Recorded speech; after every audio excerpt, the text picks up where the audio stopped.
Then came Mrs. Merkel. And we've just heard a lot from her in the last week. Because she said we need to negotiate a diplomatic approach called the Minsk II Agreement. Now, I know firsthand, as we all really do, but I know firsthand, that the Ukrainians never intended to implement the Minsk II Agreement.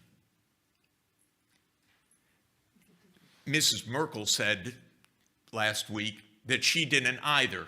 I actually don't believe that, by the way. I think she thinks that's a good thing to say now. I think at the time she wanted to implement it.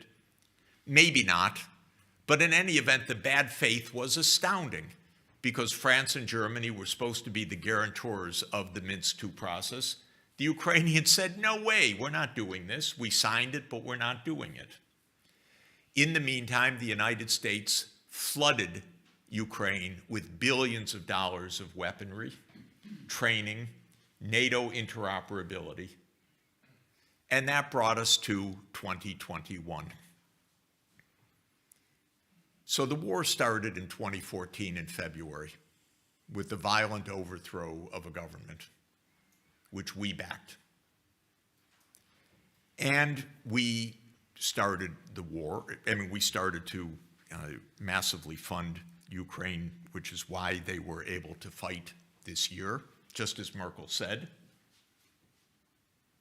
She said, yes, 7 years. It was a massive military buildup.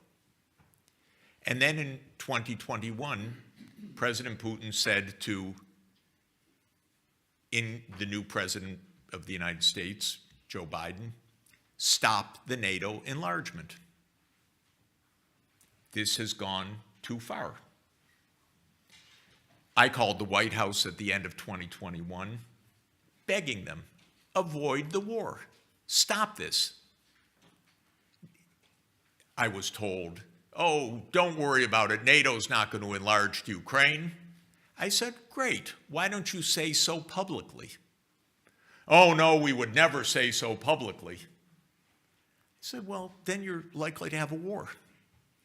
Yeah, no, but no, never, Ukraine's never going to be part of NATO. Well, say so publicly and we can avoid a war. And by the way, help the world to understand, if Putin still launches a war, that it's not about NATO. But you know what? It is about NATO. That's been the plan all along. It is, of course, it's about NATO.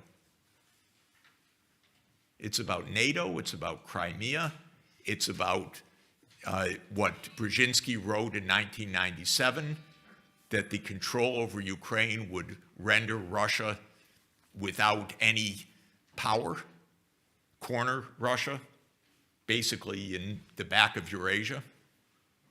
That's what it's about. So I don't see Europe's wisdom in this, frankly.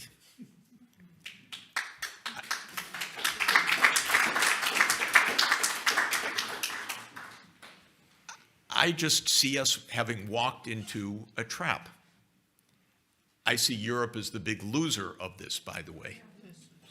I see Europe as the huge loser of this.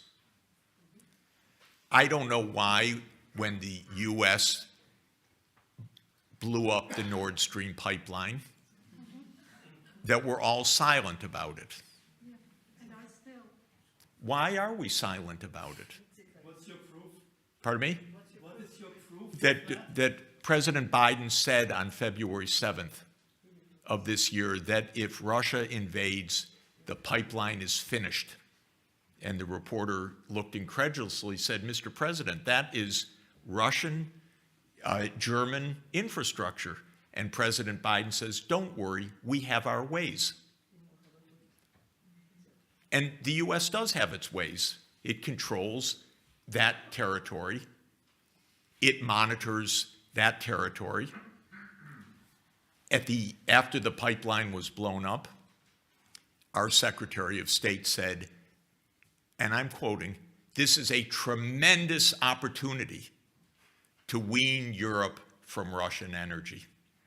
What a weird statement if you're worried about international piracy of global infrastructure. You would say it's a terrible crime, it's a threat to world peace. You would not call it a tremendous opportunity to wean Europe from Russian energy. This was part of American foreign policy. Now, the Swedes went in to clean up the debris. And what did the Swedes say? We cannot share our findings with Germany because of national security. Can you figure that one out? I can.